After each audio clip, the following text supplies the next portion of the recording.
Good morning, everyone. Good morning. Um, I'm so proud of my dad, TB Joshua. Dear Daddy, it's hard to put in words how remarkable a person you are. I had the good fortune of having you as a father who sowed the seed of imperishable values of hard work, discipline, generosity, and a host of other virtues too numerous to recount. I remember the countless times you called me in boarding school, asking me about my favorite subjects, how my exams went, and for some reasons, asking me to predict what I think I got in every test. I truly appreciated that you took your time out of your busy schedule to call me. It was not just a responsibility for you, but you truly, truly cared about my education and you really loved listening to me talk about school. I would not be what I am today if not for your encouragement, your support, and your formidable dedication.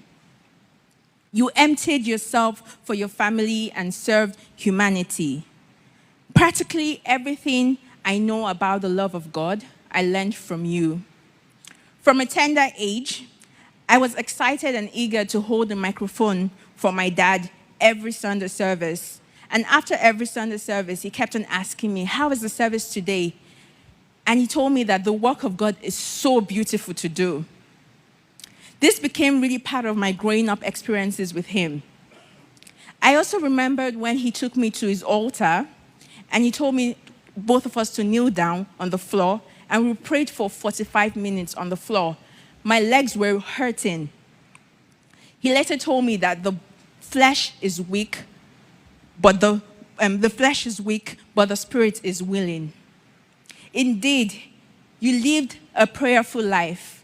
A prayerful life is one of sacrifice, and you truly lived that life to the last moments on earth.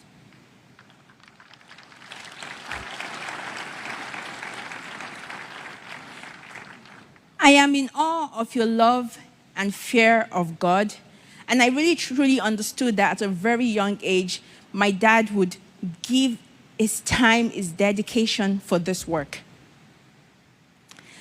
I would truly miss your conversations with me on a daily basis about life and moral. Daddy, as it was typical with you, your conversation always retained a sense of humor and mystery.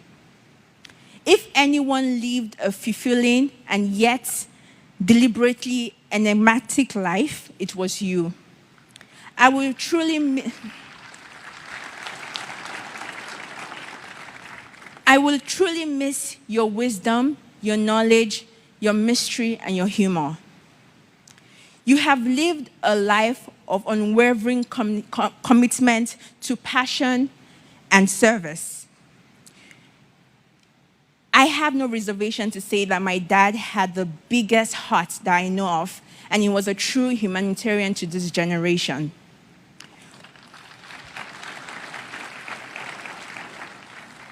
What a feat you have left for all of us to live up to.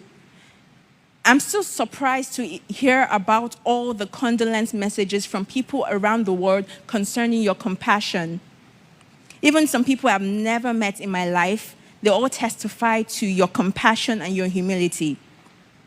What a life you lived, such a legend and an exemplary light.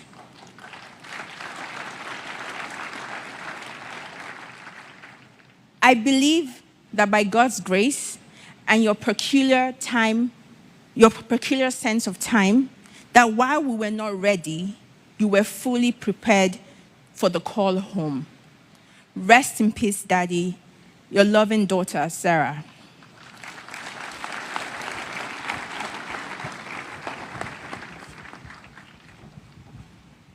Good morning, everyone. My name is Promise Joshua, and here is my tribute to my dad.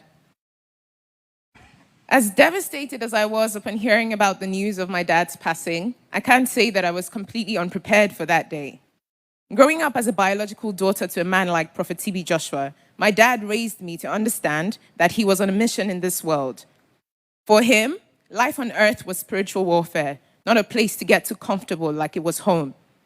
He essentially lived each day like it was his last, with most of his time spent at his prayer mountain, utterly focused on executing an assignment that only him seemed to be in the know of what the instructions were.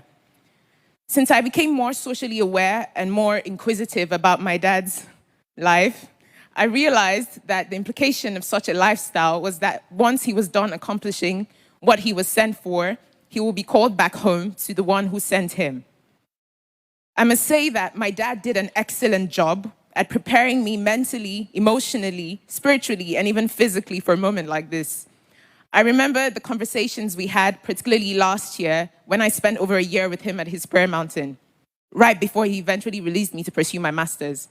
He said to me, "Before I release you, you have to spend nothing less than 6 months with me. Then you can go and do whatever you want to do." I ended up spending over a year with him. I saw him almost every day of that year. He'll tell me about how I needed to strengthen my relationship with God, carried me along at least 3 out of the countless times that he dedicated to prayer in a day. Most mornings, he would wake me up, would do our morning exercise routine, and we would have conversations about the most random topics. There was no aspect of my life that he didn't try to leave a positive footmark on in that year. By the time he was done with me and ready to release me back into the world, there was this sense of fulfillment that I observed in both of us.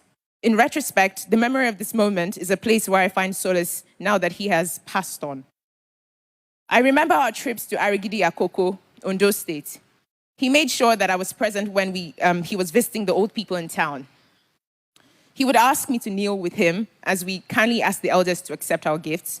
They would pray for us. He would look at me and say, "This is the good life." I remember our trips from his new site to his old site. I would fall asleep in the car, and he would always make a point to wake me up to ensure that I was observing my environment, to see the reality of life for thousands of Nigerians.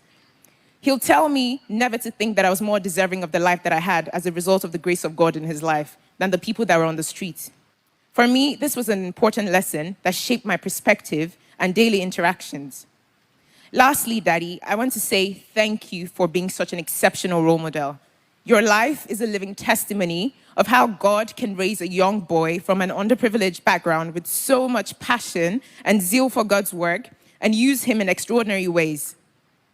It is also a testimony of the extent to which one person's life can make such a massive positive impact in the world, with the thousands of lives that bear witness to the positive mark that you've made in their lives and in this world. I'm so proud to be your daughter, Daddy. Till we meet again in heaven, Dad. From Pom Pom, as he usually calls me, your twin.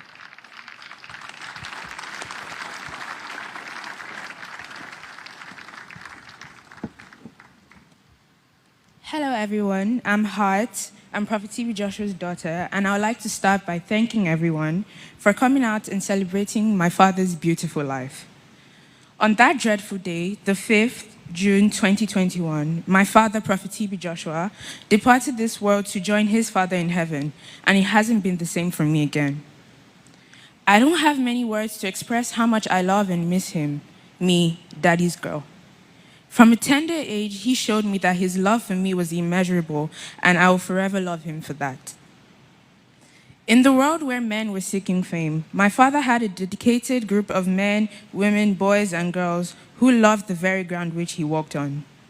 He was clean in heart, in body, and mind, and I shall never forget the special smile, caring heart, and forever warm embrace. Knowing that I had someone who I could call on anytime and pour out my all to was one of the greatest parts about having a mighty man as a father. My father was an extraordinary person. He was not only the best role model, but he volunteered in his free time. He wasn't okay with only being a wonderful father, but he gave back to the world and helped those who were in need.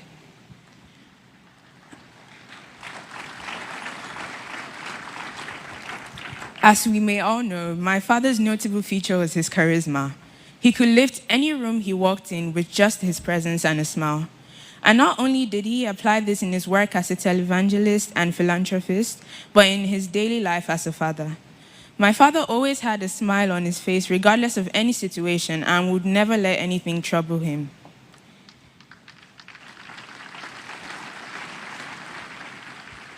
He was a jovial man, full of fun and laughter.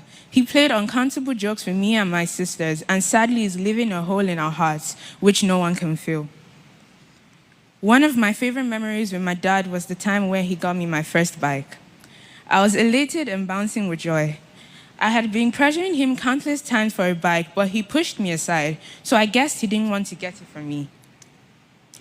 I tried my best to make him aware of the fact that I was angry by making odd faces in front of him. He was provoked by the fact that I was provoked by the fact that he would hug me irrespective of the tantrums I threw and still show me all the love and attention he did.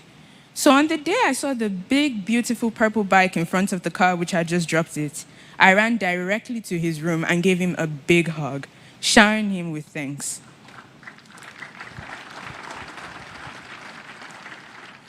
I cherish every moment I had with my father, and I know he's smiling down at us right now. I am saddened that death took him away from us, but God said, in all things, we should give him thanks.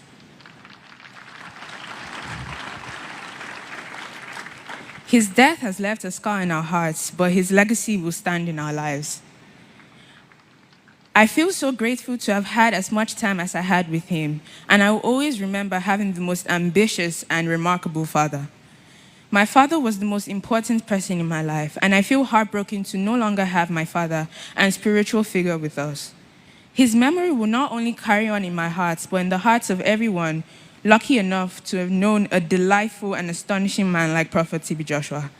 I am confident that we will meet at the feet of Jesus on the resurrection morning.